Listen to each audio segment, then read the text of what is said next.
Hey everybody, it's Mandy Ray with Ecstatic Astrology here to do a preview of Monday, September 27th through, I've got to consult my notes, about October 4th. I've decided to include the next Monday in my reports because I want to, be comprehensive. I often don't get done with these until the afternoon on Monday. So I wanted to go ahead and just give you a heads up on next Monday as well. So we'll start with this Monday, which is a Mercury retrograde Monday. That's right. Turned retrograde last night, overnight pretty much. In fact, I turned on my TV and something weird popped up on the screen and I just kind of looked over at my partner like, here we go. Happens in like a couple hours. And this one is a little charged. And I would say that's because of the presence of Mars. So what we're talking about here is Mars is traditionally a malefic planet. I don't, I guess personally subscribe to only malefic ways of looking at them. I think Mars can be motivation and passion as well. So it's not like, all bad, but it tends to add fire. Mars is a fire planet. Now, Mars is not in its favorite place. It's in Libra. So it has to fight for peace. It's the peaceful warrior. That's what I hear. But also it can rock the scales a little bit, maybe perhaps make us more aware of where there are imbalances. And I say that also because Venus is in Scorpio. So they're in each other's homes. And Venus in Scorpio is also seeing where there may be issues of power imbalances. So these things are kind of working in tandem, if you will. Now they're not working. I find this interesting because they're not working exactly in the areas they want to be, but somehow they're like hand in hand. And it's really interesting to see this interplay. So to start Monday, of course, Mercury retrograde with Mars in Libra and the sun is in Libra. Venus is in Scorpio. So I've been saying the winds are shifting. And, it's a grand air trine because the moon is in Gemini. So we have Gemini moon, Mercury retrograde, and Jupiter and Aquarius all in supportive aspects with one another. So yeah, the winds are shifting and you can feel the breeze. I think this gives us like inspiration, whispers of future happenings, maybe a little bit of hopefulness, but more like anticipation, I think, for a shift. It's like, something's around the corner. So it's just enough for it to like pique our attention. Now, I think the inspiration also is because of the moon squaring Neptune today. So Neptune's in Pisces. Anytime anything's in Gemini, it's going to square Neptune right now. This can lend itself to like disillusionment, or maybe confusion, not knowing where to direct your energy. But also if you tap into that more mystical side, I think that's really useful. Yeah, Mars in Libra is freshly off a trine with Saturn in Aquarius. The sun is coming into that same supportive aspect. So we're really putting our energy into our own foundations right now. It's working to innovate structures, inviting us to mastery of the mind. So, it's making positive aspects to the taskmaster, and we're able to put in the work to balance the scales. It's really nice. It's bringing drive for peace and balance. Right now, the interesting thing about that, though, is that if you're trying to push for balance, you may be realizing there's an imbalance, and that part can be uncomfortable.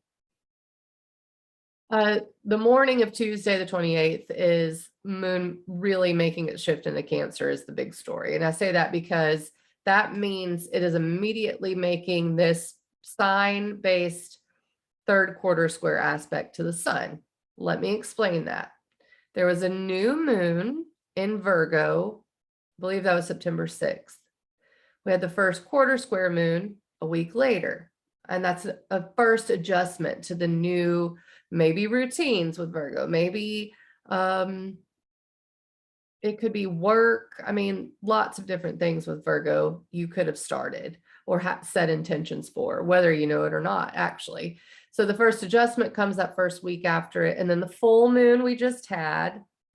And that's where we either see the fruits or there's the culmination of this, maybe realization, sometimes letting go. And then there's the third quarter square, the other half moon. And it's the last adjustment. And so with the moon in Cancer, it is making the third quarter square to the sun in Libra. And I find this to be like a closing sort of nod. And we are really having to check with our feelings. So emotions can be strong. It's also going to square Mars in Cancer. So Mars is in Libra and the sun is in Libra, and the moon will be in Cancer, squaring both of them during this Cancer transit. So it could be a little intense. That's just the truth. I think it will provide clarity. We really have to honor our inner world, our needs for nurturing, the need for emotional security, comfort, just acknowledgement of our feelings. So it's a good time to go inside and feel the feelings. And that requires self-care. It requires space. And so you think if we're looking at the Libra, which is relationship, we may need some space from people during this time just to kind of think or feel. It's exact around dinner time. So, you know, comfort food will be great. A healthy, satisfying meal, Epsom salt bath on Tuesday. I think the expression of these feelings comes in the next few days, but really only after you've spent time in the feelings, feeling them. So getting clear on where the emotions are coming from and what they're trying to tell you specifically about either the Virgo side or maybe the Libra side. Okay. So either about our routines or our relationships, how we cooperate with people, maybe both. The other aspect that's dominating the next few days is Venus and Scorpio trine Neptune and square Jupiter. So this is going to be super interesting. Venus trine Neptune is super dreamy and maybe rose-colored glasses. You know, I would think if there's any start to an obsessive relationship, this could be one. So just be aware of that. And Venus is square Jupiter. So it's really, that's asking us a question. So what do we believe? But first we get the spiritual nudges of Venus trine Neptune. And they're really going to be insight into our deepest parts of ourselves, I think. So dreams can be crazy around this time, synchronicities, that sort of thing. So Wednesday, the 29th, I'm looking at my notes here. The moon's still in Cancer. It's relatively still square to Mars when we wake up, but it's quick in the morning. And also it's square Chiron in Aries. So this kicks off the Mars opposition to Chiron. So Wednesday is a little sensitive. I'm just going to say that.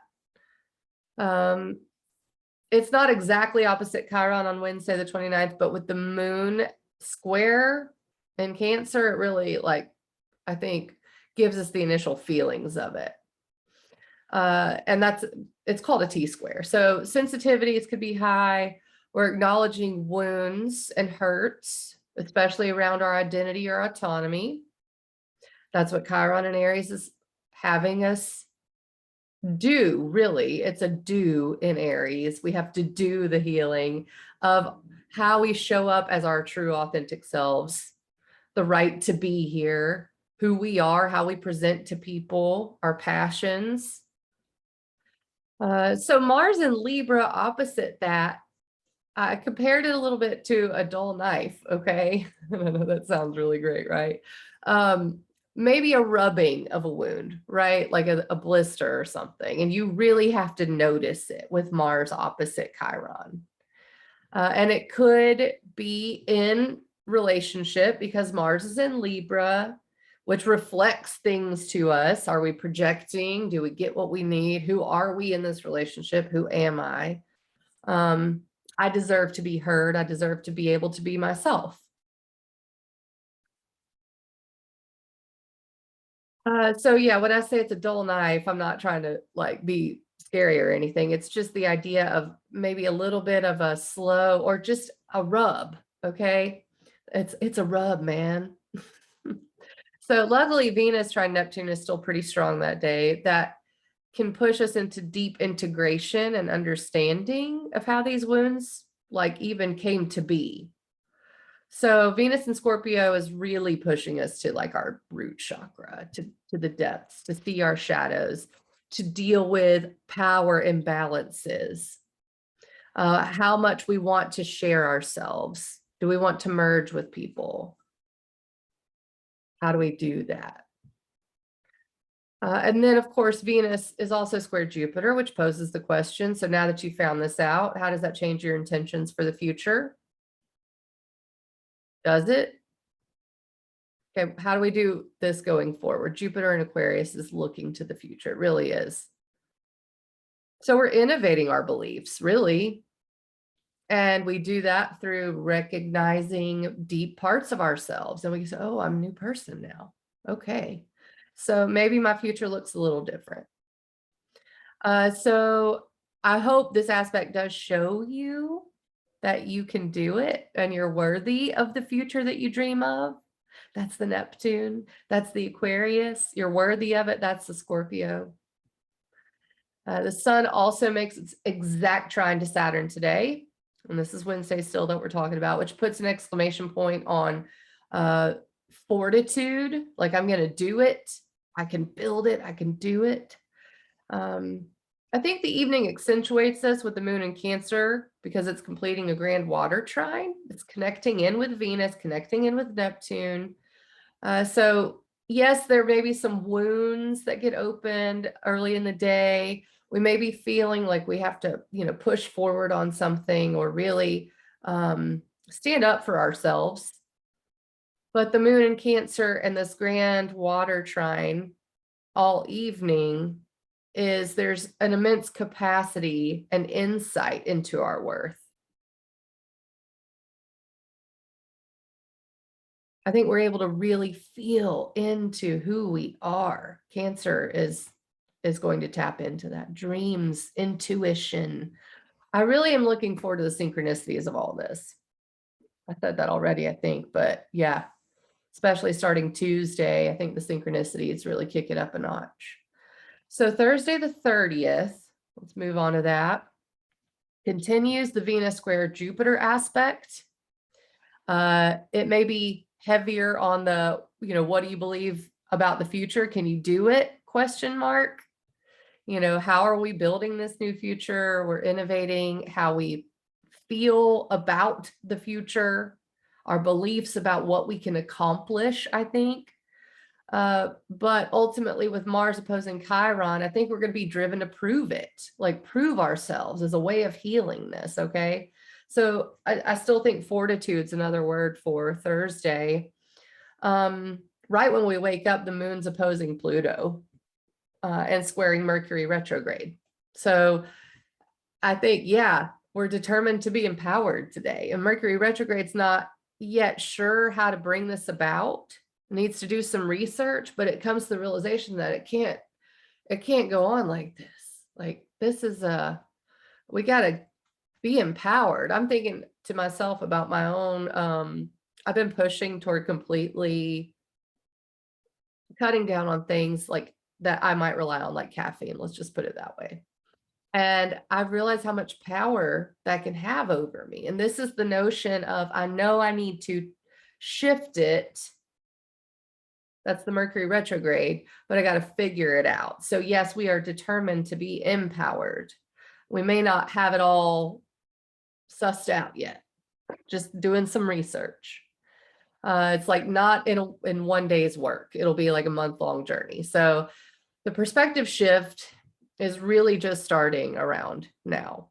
And it's time to adjust our sails and say, okay, maybe we're going to a different place. I don't know. The moon moves into Leo just after 8 p.m. So really that day is dominated by moon in Cancer and all of the connections it makes, which are a bunch, pretty active, but it's more emo active than anything, I think. Although I don't know, man, Mars and Libra opposite Chiron and Aries is going to be super interesting. I can think it's like I'm a weather person, right? This is how I think it's going to come out, but I need y'all to tell me, how does Mars opposition to Chiron with Moon and Cancer go for you Thursday the 30th? Okay, Friday, October 1st. Well, happy first day of October. With the Moon in Leo, it's going to be like, yeah, we want to just let loose, but wah, wah, wah. Saturn is in Aquarius, so the Moon opposes Saturn. It's like you have some responsibilities. I know you want to have fun, but you have some responsibilities, some work to do. Yeah, we want to let loose. I think a lot of people, especially those who are like really into Halloween and this time of year, the first day of October is like celebration time. So it makes sense that the Moon's in Leo. It is opposite Saturn though. So, but I would use this day for like creative energy. Like, this is a good day to decorate your house or something. It's lucky that the opposition to Saturn is pretty brief and then it moves off like before lunch. Then we get a really nice trine to Chiron, which has been featuring with Mars opposite, right? And then it's a sextile to, let me look at my notes. Oh yeah, right, sextile to the Sun and Mars. So the Moon says, hi, hello, Chiron. Oh, I see you've been doing some healing. I feel that it feels good. And then it sextiles the Sun and Mars. And it's like, I see we also need to balance things in our relationship and keep the peace. So let's figure out how to do this together. We're going to do it through play and creativity. So yeah, decorate your house with your loved ones, or be playful, creative, dancing, go on Facebook Live and tell jokes, paint, express yourself. Venus is sextile Pluto after all. So maybe someone will like what you did enough to send you some money. That'd be great. It makes it, that is something I want to talk about. It makes its exact sextile to Pluto overnight in the US. Venus sextile Pluto is a pretty big exclamation point, I think, because it's one of the last major planetary aspects to Pluto before it goes direct. So Pluto's retrograde right now, and it goes direct. I can't remember the exact date, but soon. I want to say like right around the new moon, which is October 6th. So this is like, it's slowing down, and Venus makes a sextile, which is opportunistic. Pluto wants to talk about who has authority, what has authority, like what I was talking about with the caffeine thing. Like, do I feel like that is pressing down on me somehow? Venus sextile in Scorpio says, is that really what you want to do? So let's turn it around. Let's take our power back over it. So it's really nice. And of course, Venus is money and love. So there could be some of those aspects to it too. So that's Friday evening. And we are really looking for a greater sense of self-worth and stepping into our power. Saturday morning, October 2nd, the Moon is in Leo. It's completing a fixed T-square by opposing Jupiter and squaring Venus in Scorpio. Saturday is pretty Halloween-y, let's put it that way. But it could be indicate a bit of an obsessive or fixated feeling. So if you find that to be true Saturday, remember to look at Taurus and your own self-worth. Like, okay, maybe I shouldn't spend the money. It really is. If something has caught your attention, a person or a thing, Saturday would be the day that you might actually splurge on it. So really look at that Taurus spot, because there's only Uranus there right now, but it's not even at the degree of this fixed T-square. So that's really a good place. It's like, if you want your savings account to grow, probably don't buy that coat or whatever. That's really Saturday. So it's not bad. It's just overindulgent, perhaps, especially where it concerns money or love. So make sure to take pause, do that Taurus slow down, steady, steady. What do we want here? It could be overindulgent. So really use that Mars and Libra for the balance. Okay. Just something to be aware of Saturday. I don't think it's like a bad or anything day. It's really kind of neutral. What do they call it? What lawful good? I can't. Anyway. So the morning of Sunday, October the 3rd, we wake up with the moon in Virgo. And it gets really kind of like, I'm going to take a look at all I just did, especially with the moon in Leo. So Leo is active and out, right? Wants attention, it wants fun, it wants joy, and it wants to share its jokes on live Facebook. But Virgo goes, oh, I can't believe I did that.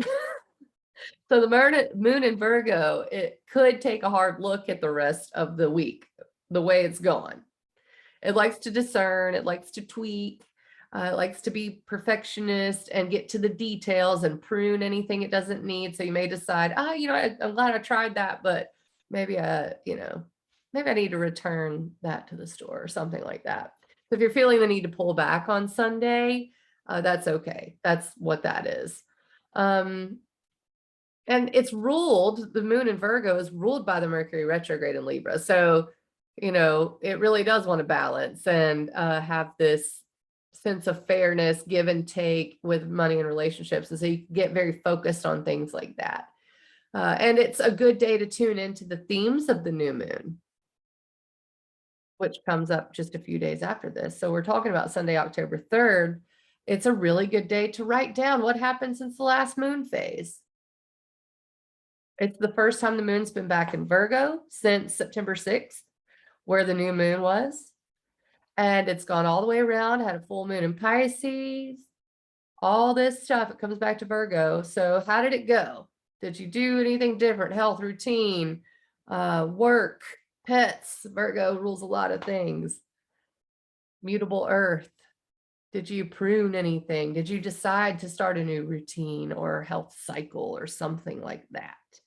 I would like to know, but Sunday is a good day to go back over that and just think, okay, this is how I synthesize on this very quiet Sunday. And what is that in the air? Oh, that's Pluto stationing to go direct. That's right. That also happens on Sunday. It reaches its exact stationary degree in minute, 24 degrees, 18 minutes of Capricorn. So Pluto's been, he's poking his head in everywhere, right? I was looking at all the dates and I'm like, it's like little bitty aspects that seem little bitty, but aspects to Pluto that keep poking their head in. So the fact that it goes stationary today, I think will be palpable. It is an outer planet, but it's about power and transformation. And we've all been doing a lot of that. In fact, Pluto was involved in the pandemic astrology. That's what I call it, right? So we need to pay attention, especially to these stationary times, because they slow down and they seem to have a little more weight with this planet standing still and demanding attention. And the other thing is that I probably need to do a video on, and I probably will at some point, is that America, the United States, is in its Pluto return. And so it gets closer to that after Pluto goes direct. And that's something to look at collectively on a world stage, I think. It demands attention. How do we, how have we been grappling with what and who has power over us? I think that's going to just come up.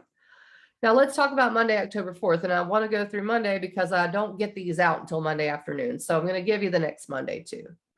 And I just wanted to be more comprehensive with it. This particular Monday feels a little shifty. So we wake up with the moon in Virgo, which is discerning. And it's trying the planet of change, innovation, and upheaval, Uranus. So it's like the ability to emotionally shift. And I feel like this is like, yeah, we start the new routine. We've figured it out. Makes sense with the moon in Virgo, visiting the same place it was the new moon. As lunchtime rolls around, the moon on Monday, October 4th, begins to oppose Neptune, which is diffusive and dreamy and mystical and sometimes delusional. So our emotions take on a little of an escapist tendency with the moon in Virgo opposite Neptune. So it may feel like, oh, in the morning, yeah, I really want to do this. And then it might feel like there's too much going on more toward after lunch. Like, oh, wow, that's a lot going on here. So the need to, it could be stressful or like, like thoughts that loop in your head. That's how I look at this. So especially with Mercury retrograde. Let's just throw that in there. And Mercury retrograde on Monday is trine Jupiter, which is expansive. So watch your nervous system on Monday, October 4th. I think that's really the best piece of advice I can give you. Make lists that morning to keep you on task. What do you want to do? And then take time to actually do the Neptune thing and meditate and get creative, whatnot, like that. That's toward the evening though. And the sun's getting closer to Mars, which it will hit. That doesn't sound really great. It hits Mars on October 7th, along with Venus moving into Sagittarius. And before that, it's the new moon in Libra, October 6th. So we got a busy week. It's kind of quiet. New moons always get kind of quiet, but it's busy. It's like buzzing under the surface or something. So we'll see how that goes. I'll come back and talk about that later. But for now, I will leave you with the weekly report. Have a good one. Mwah! Blessings for this week. See you soon.